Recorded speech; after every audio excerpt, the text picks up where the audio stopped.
আগ্নেয়াস্ত্র দেখিয়ে গৃহবধূকে হুমকি নিজের স্ত্রীকে।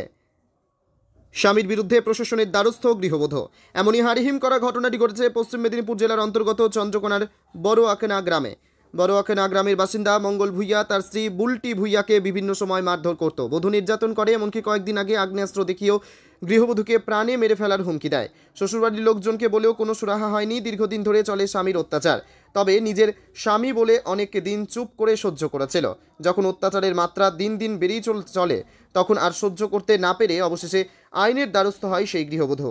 অবশেষে তিনি চন্দ্রকোনা থানার পুলিশকে বিষয়টি জানায়। স্বামীর বিরুদ্ধে লিখিত অভিযোগ দায়ের করে পুলিশ। দ্রুত তদন্তে নেমে অভিযুক্ত স্বামী মঙ্গল ভূঁইয়া ও তার এক বন্ধুকে আগ্নেয়াস্ত্র সহ গ্রেপ্তার করে।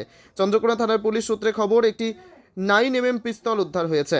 এই পিস্তল কোথা থেকে পেল, কিভাবে আসলো, পুরো বিষয়টি খতিয়ে দেখা হচ্ছে। ধৃতদের আজ পাঠানো হচ্ছে ঘাটাল আদালতে। কোর্টে পুলিশ তাদের হেফাজতে নেবে এমনটাই জানিয়েছেন।